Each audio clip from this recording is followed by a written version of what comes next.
Okay, whenever you're ready. Sounds good. And you can see my screen all right? Yep. Sounds good. Thank you all for joining. As Tracy said, my name is Cooper Bohn. I'm with Zoo Fans, and we are going to focus today on parking garage ventilation using our jet vent fan product line. This is a cleaner, quieter, more energy efficient approach. So we'll cover each of those kind of buzzwords and talk about how our fans help achieve that in parking garages that you're designing or looking at designing the ventilation or the controls package that is used in those parking garages. If you forget everything that I said and you want to go check out the website, there's a lot of performance data and throw performance sheets, installation guides, all of that's available on zoofans.com. So feel free to check that out. If you go to the website, you'll see two different categories of fans. We have the jet vent fans for parking, primarily for parking garage ventilation, and also the destratification fan side. These are bucket style fans, usually mounted at the ceiling, pointed down to the floor to even out temperature, floor to ceiling, or dropped down low above workstations to deliver spot cooling or velocity cooling to a single workstation. So if you have any questions about those, we can provide all of the same engineering support for the destratification fans as we can for the jet vent parking garage ventilation fans that we're going to focus on today. So we're going to cover what makes an effective garage ventilation system. Some of the codes are changing around that. I don't know if they're going to change in Georgia specifically, but I'll talk about some of the NFPA changes that you need to be aware of. What makes an efficient garage ventilation system? This is mostly around controls, but also back to the fans. I saw that after that GreenHeck ECAPS presentation that you all have next, there's also an FEI or Fan Energy Index presentation. These fans, all jet fans or these fans that are designed to blow air laterally at a high thrust level, those are explicitly exempt from the FEI regulations. So those will not apply to this category of fans. We'll talk about the jet fan system, specifically what our equipment looks like, how it functions, what are the benefits of the actual design of the fans and the performance. We'll talk about thrust levels, CFM levels, and sound levels are the main things to focus on. And then the relative benefits, and we'll look at some examples as long as we have enough time to go through that. So what makes an effective garage ventilation system? Is the right combination of fans, which includes supply and exhaust fans, but also circulation fans and louvers, and then the controls that will operate the fans in the best possible way, which we believe is proportionately based on contaminant level or temperature, depending on what you're going after. And then this system must also meet the requirements for ventilation, which is typically the ASHRAE 62.1 standard, air quality, which is there's a few different codes that are referenced there, and then fire safety. And that's the part that's changing a little bit. The ventilation rate, most of the engineers that I'm working with across the country are using 0.75 CFM per square foot to design their exhaust ventilation system for a parking garage. NFPA 88A, which came out last year, maybe toward the end of last year, that references 1 CFM per square foot for a parking garage for the exhaust ventilation fans. And so that may change. I've heard maybe some states like Texas might be adopting NFPA 88A as their primary ventilation standard for parking garages. So just something to be aware of. Keep your nose in it so that you know what's going on, and if there's a change in the Georgia code or with ASHRAE adopting that slightly different standard.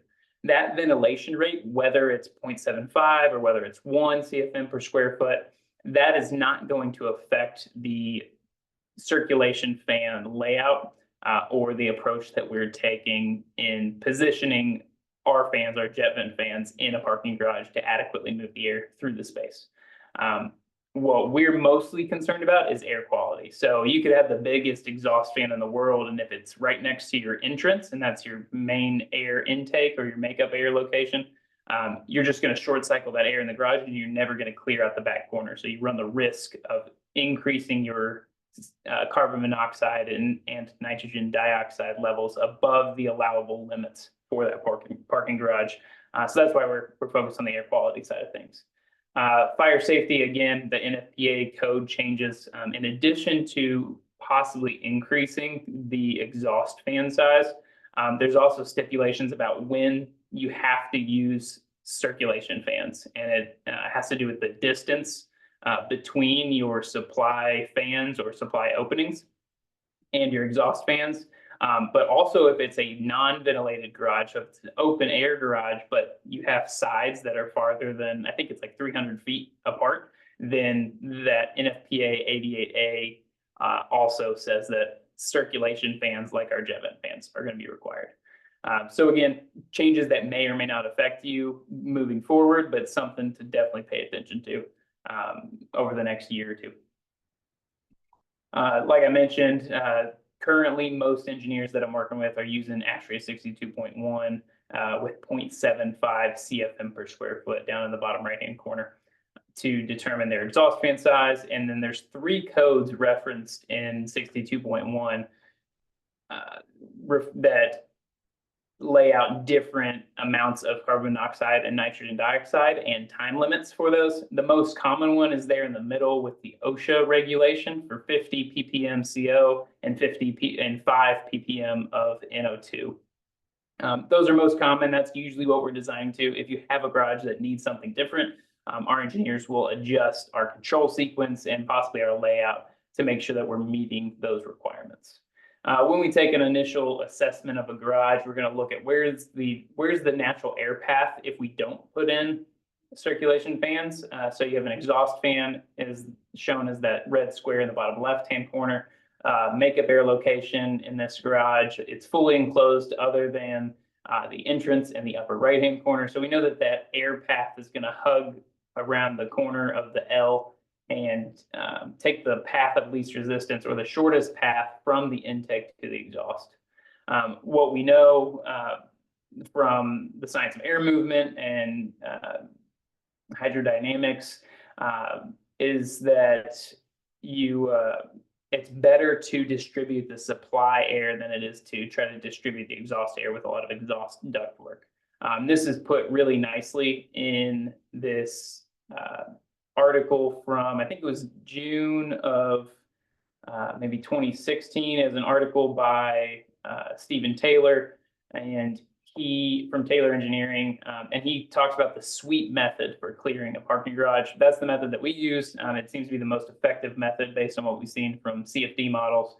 And so he has a few good lines in there, like you can't suck out a match. So we're not trying to distribute the exhaust air and try to suck the contaminants out of the garage. We're trying to push and actively displace the contaminants with fresh air.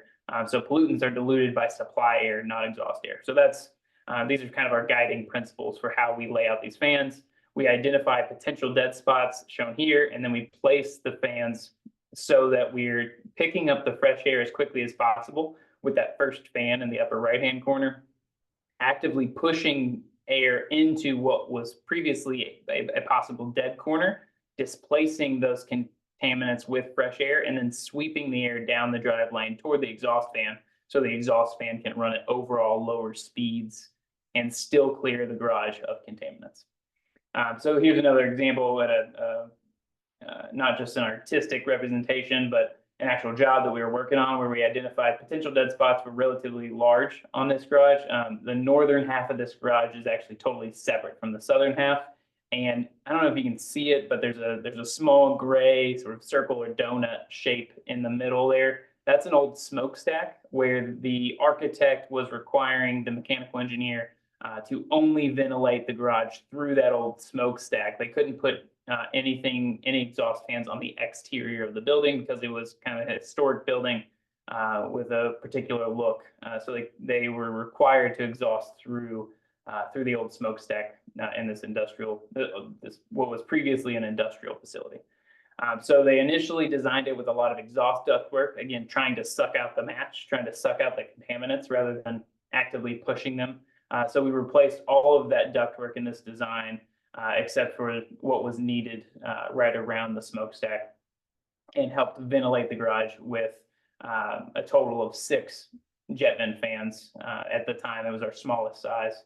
Another example, this is one of 2 levels. This ductwork in the middle, because it had to fit over the drive lane, was, I think, 90 inches wide by 16 inches tall, and we were able to get rid of all of that on both the first level and the second level, and replacing that with jet vent fans put in the right positions, placing the initial fans near the supply point. So we want to pick up the fresh air as quickly as we can, pushing that fresh air into dead corners in the lower right and lower left, and then sweeping the air down the drive lanes toward the exhaust fans. And there's 2 exhaust fan locations there that we can do so that those exhaust fans can run at lower speeds and save energy, save operating cost for the end user. I don't see a ton of ductwork, but if you are designing something with ductwork and the owner doesn't want it, or you want to get rid of it for whatever reason, we can help with those design changes. If you want to compare designs, and we can run CFDs to compare those side by side if needed. Also, shaft locations. This is sometimes the biggest point of contention for the parking garage between the architect and the mechanical engineer that's trying to adequately ventilate the garage, but has to maintain a certain look, or there's certain restrictions in the building, or they're just trying to save on some construction cost. We can introduce a few more of our fans and either move exhaust and supply shafts to less ideal locations and then make up for that with circulation fans, or we can get rid of them altogether, which is what we were doing in this design for the Kansas City airport. Looking at controls, older controls would have two settings, low and high, which was below 50 parts per million typically, and above 50 parts per million. That's not going to be the most efficient way to run these. The most efficient way is that we increase the speed of the fans based on the contaminant levels, and we do that proportionally and in real time. So not doing it based on a timer, but on the actual measured contaminant levels in the parking garage. You can see here we have a couple of different speed ramps depending on the max allowable sound level. Some garages need to maintain quiet sound levels no matter what. We've had these in large corporate garages as well as hospitals, where if somebody's in there, and especially if there's security guards on staff, if someone's crying out for help, or there's a crime happening, or somebody has a medical emergency, then the security guard needs to be able to hear someone yelling in the parking garage, or somebody that's in need of help, and not be drowned out by the sound of the fans. So there's a few engineers that I worked with where sound is critical, but most garages, these sound levels are going to be totally fine, even running at full speed for longer periods of time if it's needed based on the contaminant levels. So we can adjust these fans. We can cap them with an internal governor so that they never run above a particular sound level. It doesn't have to be one of our preset sound levels. It can be anything in between. So if you say these fans can't run any higher than 61.5 decibels, we will cap the fans at that RPM so that they never run above that speed and stay within your sound requirements. Or we can just run them at full speed, either way. So when you operate the fans dynamically and proportionately based on contaminant levels, compared to any other way of adjusting the speeds of the fans, this method will save the most energy over time and reduce the operating costs. Looking at the equipment overview, when we first got started and brought these fans to the US market, there were some tube axial fans, which were typically used in tunnels. There's some downsized versions that were being used in parking garage. I'm not seeing it as much anymore. But there's a lot of benefits to using something that's more of a low profile design. Most engineers that I'm working with now have totally switched to this design because of the clearance height and also the increased performance and controllability. Our fans have an intake on the bottom, which allows you to back the fans up to beams, to fire suppression equipment, to signs, piping that's running through the ceiling of a parking garage, anything that might get in the way. As long as beneath the fan is relatively clear, this fan is going to be able to draw in enough air, and it's not going to be choked down and lose performance because of obstructions that are around the fan. The exhaust or the nozzle of the fan is at a slight downward angle, so we're able to again push the air underneath obstructions that might be in the ceiling. As long as we have enough distance back from the fan, between the nozzle of the fan and the obstruction, we can push the air under that obstruction without any loss of performance. Occasionally I'll see cage prop fans, so I wanted to have a comparison here if anyone has questions about that specifically. Certain markets, for whatever reason, Washington, D.C., a lot of the engineers in that area still are using a lot of cage prop fans in parking garages. And if you've ever been in a garage in D.C., you've probably seen a few of these hanging by their power cords and totally beat up from being hit.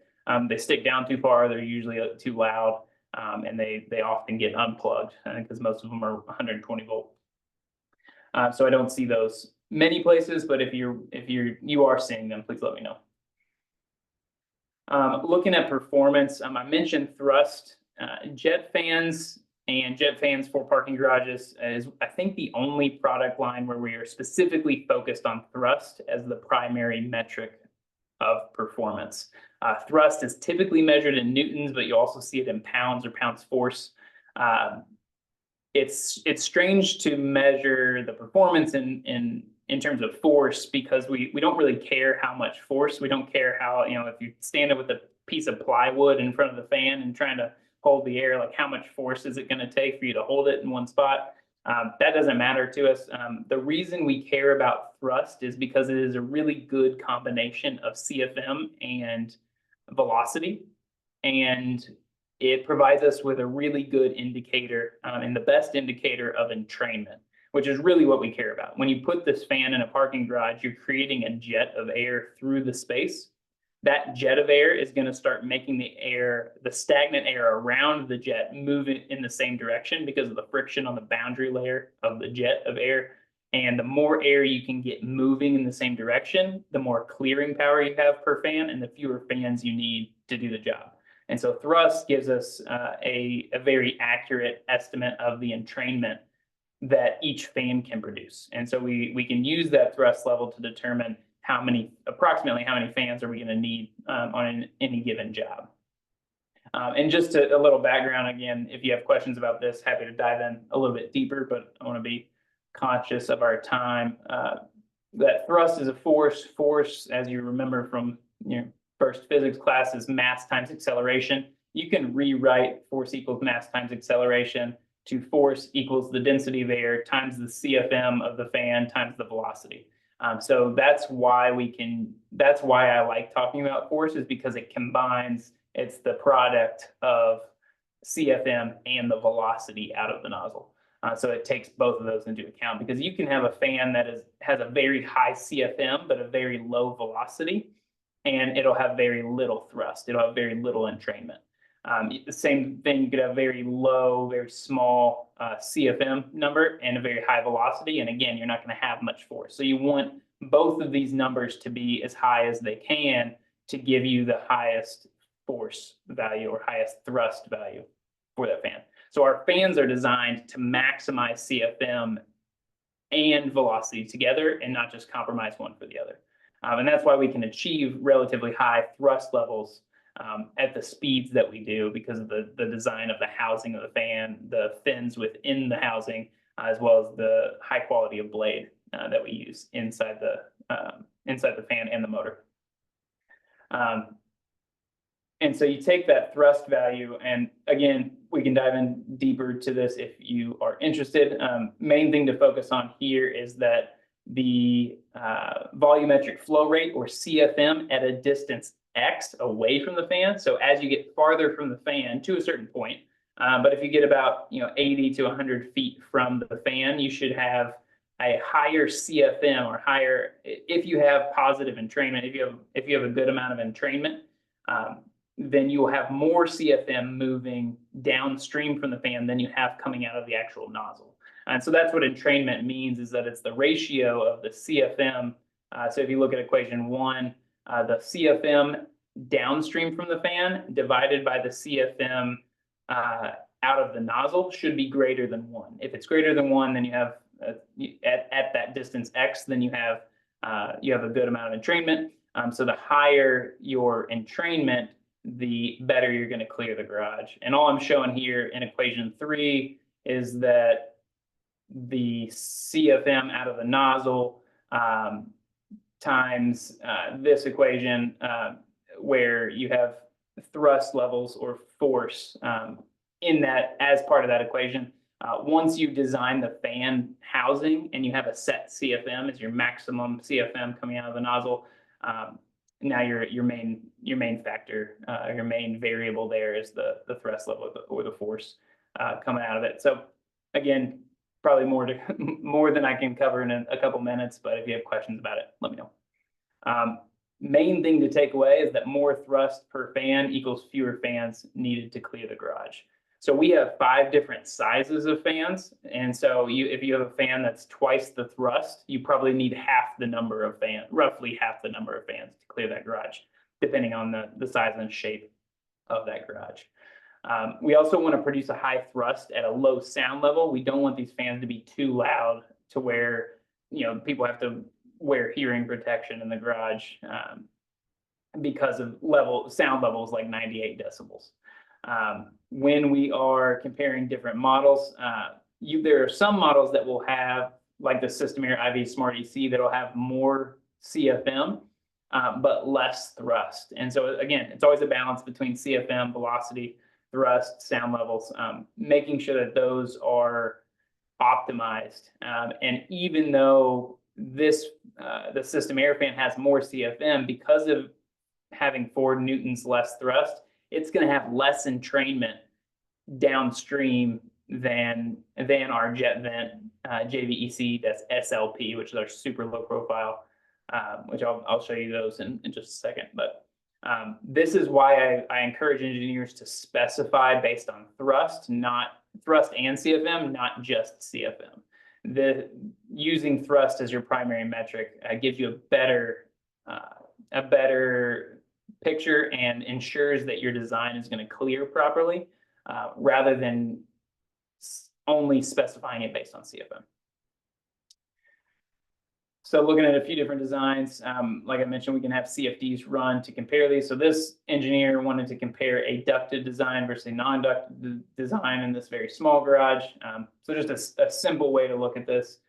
With the ductwork shown in pink, you can see that there's a low velocity eddy that forms in the sort of the mid left of the drawing of the image, and that's exactly where you have the most carbon monoxide buildup in that large red spot. But as you see in the right half of the garage, there's a lot of fresh air, and so by replacing all that ductwork with a single fan, you're moving that fresh air from the right half of the garage and mixing it in the left half of the garage, which gives you a much more even distribution of the carbon monoxide and keeping it at safe levels in any part of the garage while it's being exhausted through the single exhaust point. This was an example. This was UC Berkeley in California, where the engineer wanted to compare having no jet fans versus a design with jet fans. So again, the jet fans are these small magenta rectangles, and we have 4 of them on this drawing.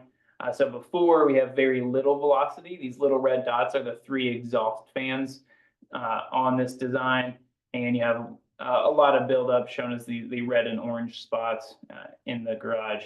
But with the jet fans, we have a huge reduction in the maximum contaminant levels in the garage. And this was level P3, which is the most dramatic difference, but going from 165 parts per million of CO down to just 23 with the jet fans. So we can do this kind of analysis comparing with and without, or different designs. And now the engineer that was designing this now has a lot of evidence from the CFD to justify installing these fans if he's anticipating any pushback, or if the engineer is afraid it's going to get VE'd out. This shows that you cannot get rid of these fans and still pass the air quality standards for this parking garage. Larger garage, similar design. This was in Canada, so the codes are different. There's a higher allowable carbon monoxide level, but in each case, we compared two different models. So happy to do that with any of your designs as well. Our control system, so you can have the best fans available, but if you don't control them intelligently, you're not going to get hardly any of the benefits that come with a more efficient fan or a fan that has better control capabilities.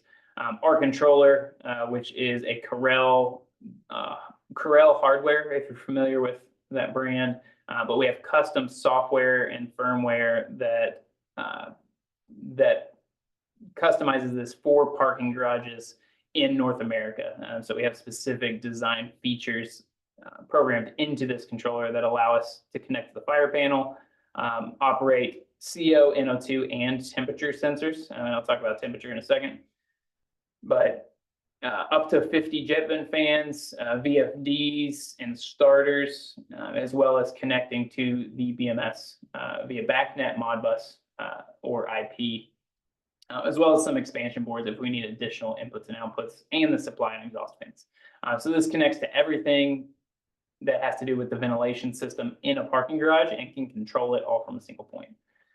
A typical wiring diagram, this is fairly simple, but this red line, we connect from our control center to our jet vent fans in a single daisy chain Modbus line. And any of our three-phase models, which is our three larger size jet vent fans, can connect directly to CO and NO2 sensors without the need for external power. So again, this will save on construction cost and wiring cost, but it also gives you one company to go to for questions and how to properly integrate the ventilation system with the gas detection system, rather than going to 2 or 3 different companies to discuss how to connect the supply and exhaust fans, VFDs and starters, CO, NO2 sensors, jet fans, and connect all that to the fire panel or the BACnet system. Now you have one company, which is kind of us, that can help coordinate that on the front end and make your life a little bit easier. The dynamic ventilation system, so our control system, in addition to all those control features, provides individual motor feedback. And so at the control center, and you can have it flag different alarms if needed, but it will deliver individual motor feedback for every jet fan in the garage, whether it's high current, overcurrent, undercurrent, blocked rotor, loss of comms, those are the most common ones. Those faults and the run status in terms of RPM are delivered for every fan back to the control center, so you can know that this system, which is installed for safety, is working as it's supposed to. Individual sensor feedback, same thing, and creating multiple zones for CO, NO2, and temperature. Temperature, I'm starting to use temperature sensors more often in parking garages, especially where the condensing units for the AC are installed in the parking garage, and it's 100 degrees outside and there's 120-degree air coming out of the condensing units and increasing the temperature of the garage to unsafe levels. So we can use temperature sensors connected to the jet vent fans, the same way the CO and NO2 are, whereas temperature increases, the fans will run at higher speeds, and they can help either push the hot air towards the exhaust fan to be extracted from the garage, or we can actually use the fans to help push the hot air out of openings in the side of the garage. So happy to help with that sort of design as well. Looking at some sample layouts, again, we do the same thing basically every time, just in larger formats. So in a small garage, we take the total square footage. We take into account the height restrictions, sound level restrictions, and the performance of the fans. Like I mentioned, we have 5 different sizes, all at varying heights. Our smallest fan is less than 8 inches tall. Our next size up is 10 1/4, then less than 13, less than 15, less than 20. So those different heights, depending on the clearance available, we'll select a fan, or based on what voltage is available, whether it's single phase only or if you have 3-phase available for these fans. In this design, we selected our SP at what we call quiet speed, which is our highest level speed. If you see ultra quiet in any of our literature, ultra quiet refers to anything 57 dB or less, which is quiet enough where we can mount it below a residential level and not have any issues with sound levels or noise. But like I mentioned earlier, we can customize anywhere between that, low 50s all the way up to full speed. We can customize that max allowable sound level. If you have something more specific where it doesn't quite need to be 57, but you want it at 60 or 62, we can pre-program that into the fans. At quiet speed, we have 52.2 newtons of thrust for our SP model, 3,400 CFM, a fan-to-fan spacing of 150 to 200 feet, approximate coverage area, and max sound level. The thing to pay attention to first is the Newton level. You can use this rule of thumb. This is what we do to begin our layouts. This allows us to estimate approximately the number of fans based on the newtons and square footage. And I understand I'm mixing units here with newtons and feet, mixing imperial and metric, but it ends up making for easier math than either putting it all in metric or all in imperial. So forgive us for that. But at 5 newtons per 1,000 square feet, you can use that 5 newton per 1,000 to estimate the number of fans. For a 20,000 square foot garage, you estimate just under 2 fans. So we anticipate a couple of fans to do that. And we also want to pay attention to our fan-to-fan spacing, 150 to 200 feet. So we identify our exhaust location in the bottom left. Our air intake is coming through the entrance as shown in green in the top middle of the garage. Our natural air path is going to hug that left side and leave no air movement in the right side of the garage. So we want to initially place the first fan near that path of natural air movement, pushing the air into the dead corner, and then using a second fan in the drive lane to push the air out of the dead corner and toward the exhaust fan. So our calculation was spot on, 2 fans at the recommended distances to clear that garage. So increasing the size of the garage a little bit, going up to 50,000 square feet, making the same decision. This was a slightly shorter garage. We had less clearance available, so we went with the LP or low profile model. Quiet speed at 69 decibels was quiet enough. 46.8 newtons of thrust per fan, and 140 to 185 feet between the fans is ideal. Using our same estimate of 5 newtons per 1,000 square feet, we get 5.7 fans. So depending on where the supply and exhaust fans are located, then we're probably gonna need 5 or 6 fans. So it depends. With this garage, the supply fans are in the upper left, the exhaust fans are in the lower right. This is the ideal location because you have the longest distance between your supply and exhaust fans. The closer those fans get to each other, the more you're going to short cycle and the more fans you're going to need to push the air into the dead corners that are made. So again, natural air path is right across the middle. Using the first fans by the supply fan to pick up the fresh air as quickly as possible, pushing that air into the dead corners and sweeping the air down the drive lanes with 3 more fans toward the exhaust, so the exhaust can run at lower speeds and still eliminate the contaminants from the garage. So here, because of the good placement of the supply and exhaust fans, we were able to use 5 fans instead of 6. Again, if the exhaust fan was in the upper right-hand corner, we probably would have needed an additional 6th fan to help clear that space. And then a large garage.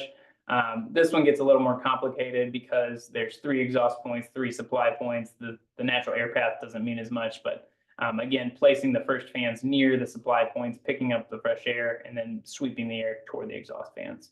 So we ended up with 17 fans, I believe, on that level. So overall, we can reduce the number of shafts if you're interested in doing that on a design, reduce or eliminate ducting completely, reducing sound levels, low installation costs, improve the air quality in garage, which is the main reason.